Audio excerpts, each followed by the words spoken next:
the other very interesting fact is that an official of NEMA also appeared before that committee and said that they were not even behind these demolitions. What do you have to say to this? Fred, I think this is really unfortunate.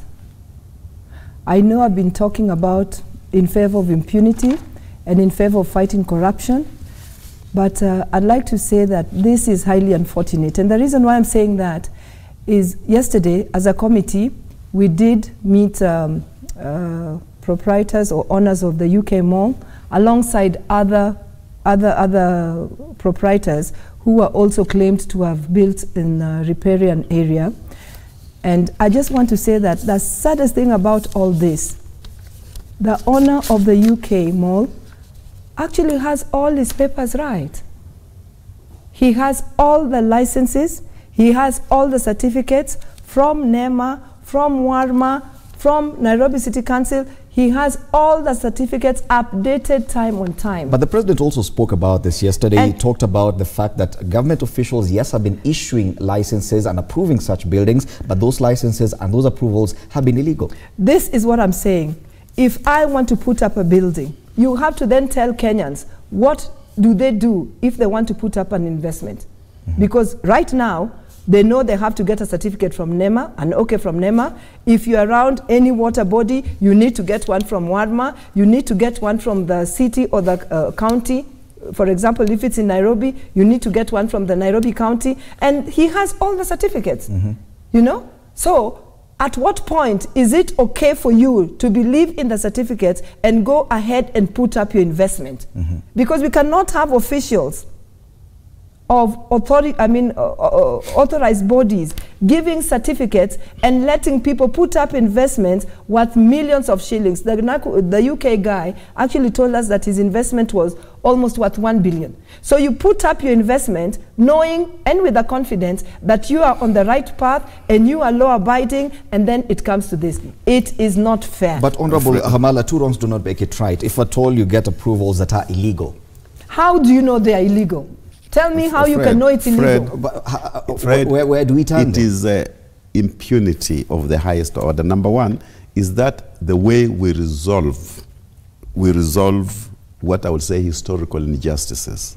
Number one, I call it a historical injustice because so many things have gone wrong in this country, apart from just the buildings, because this one is like government contradicting government. It is, things have been done in the past. Buildings have been erected in the wrong places where they are not supposed to be. So to me, I call it impunity because number one, as Mheshimiwa puts it, who sanctioned the building? Because before these guys put up the structures, they had to go through various authorities to get the approvals before they could put up their buildings. And then the same government that approved them, the same government, the same bodies that approved them, wake up in the morning.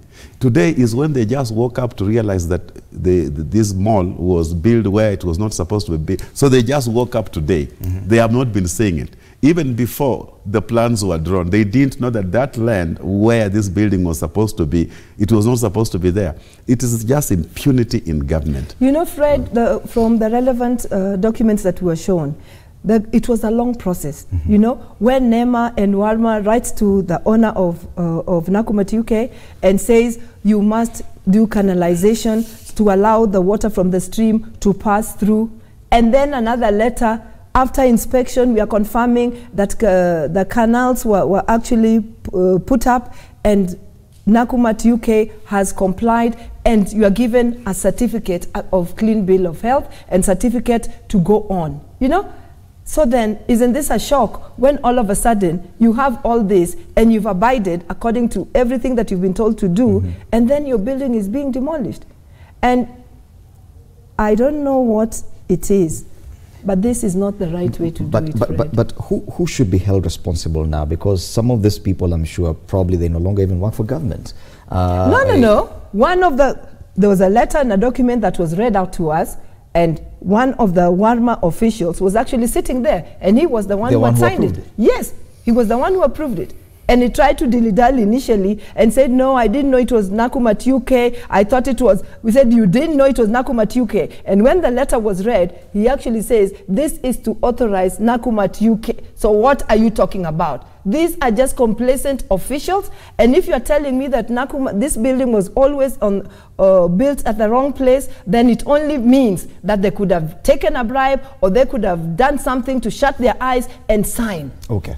And they must be held responsible, if we leave it to members of the National Assembly, in comparison to what is seen with the Sugar report, do we think, should we have any confidence that, because you can see the kind of rage, it is an emotive issue. For us, the first thing we said was exactly what the President said later after our meeting, was that the officials of those authorized bodies must be held accountable. Because you cannot see, it will not bring back this person's investment, but they must be held accountable. Because you bring down this building, they are still holding their positions, and they are still going to give authority and consent to many other Kenyans whose property a few years down the line will be going down like the Nakumatt is going, the UK building is going down. That's not fair, and it's not right. I think, Fred, we have arms of government, and each arm is independent. We have the judiciary, we have the executive, the legislature. What we need in Kenya is to strengthen the arms so that in case one fails Kenyans, there is another one that can remedy Kenyans. But once the government fails you see there is impunity in this country because, number one, if these guys they have court orders to stop the demolitions, why is somebody disobeying court orders? And this is horrible in this country. And like Mheshimiwa has said, it's government fighting government. Because all these agencies, NEMA is a government agency, WARMA is a government agency. The Director General of NEMA was hosted here by my colleague Wahiga Mwaura earlier this week, and he said, yes, we are continuing with the demolitions. Now I'm seeing in the dailies another official of NEMA saying, disowning these demolitions. And he was categorical and he said, we authorized. And there is no problem there. So when do we begin to listen to these bodies, the people we put in authority? Because he actually told us that Nakumatt UK already complied and there's no problem with that building. And then the next day, so we were asking, who is it who's actually doing the demolishing? Is it the new task force? The regeneration team. The regeneration team. And if it's the regeneration team... But NEMA is part of that regeneration team. They have members. That's what we asked them. You have your members sitting in that team. Why don't you give them the advice and why don't you actually give them the documents and say that Nakumatt is sitting well? Wow. Because 4,000 buildings are earmarked for demolition. With the kind of information now we're getting, are you confident that this process is being carried out the way it should be? I don't think so. I just don't think so because they are going to render people jobless, number one. They are going to disrupt economies of individuals and the country at large. And I think sometimes politics may be in play. Wow. Because, Fred, again, we've been seeing all that noise coming from the leaders who are in the Mau area.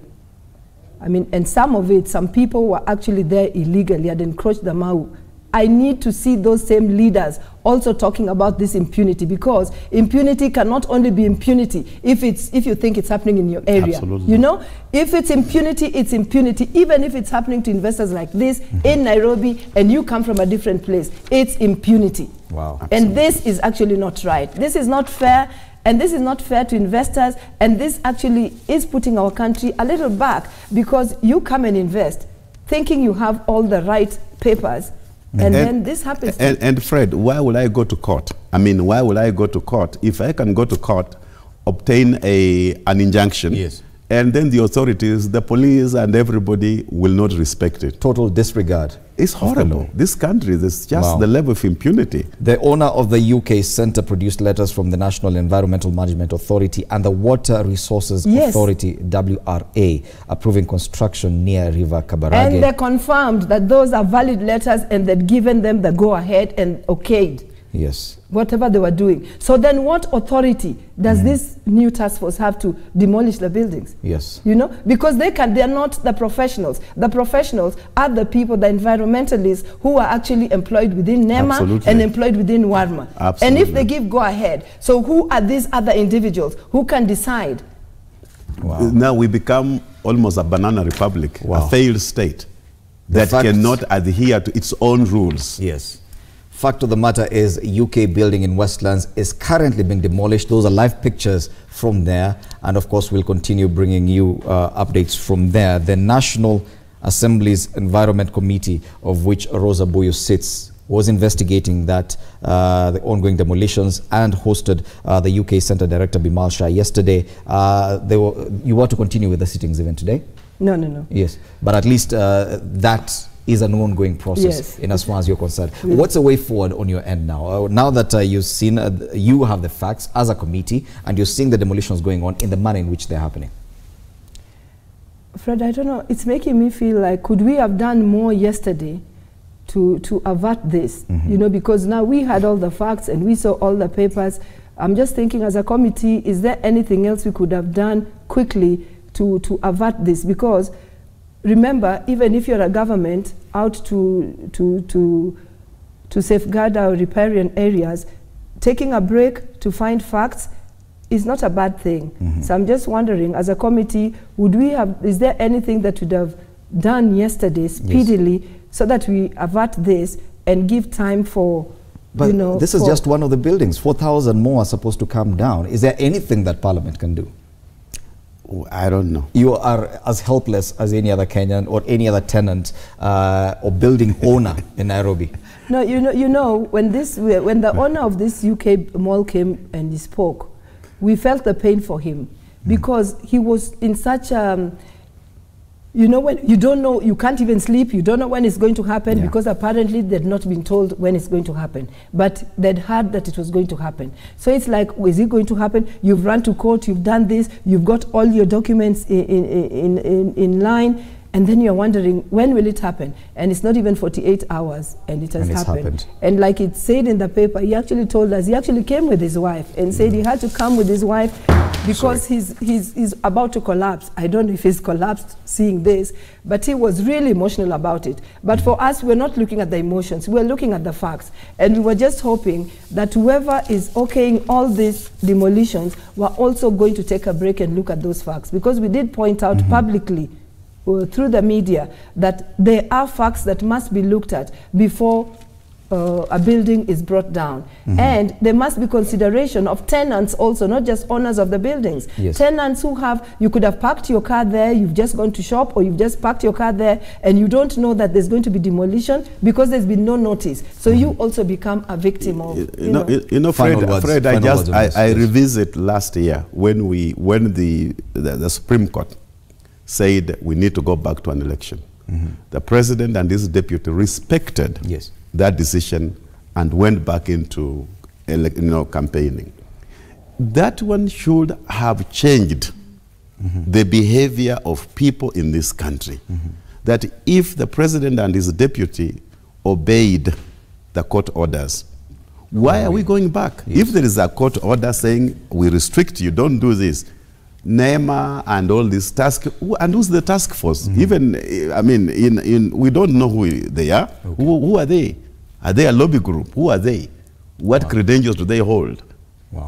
And how do we allow some fellas, some village people from somewhere, these are just villagers, I don't know who they are, that they are the ones now deciding what should be done in Kenya?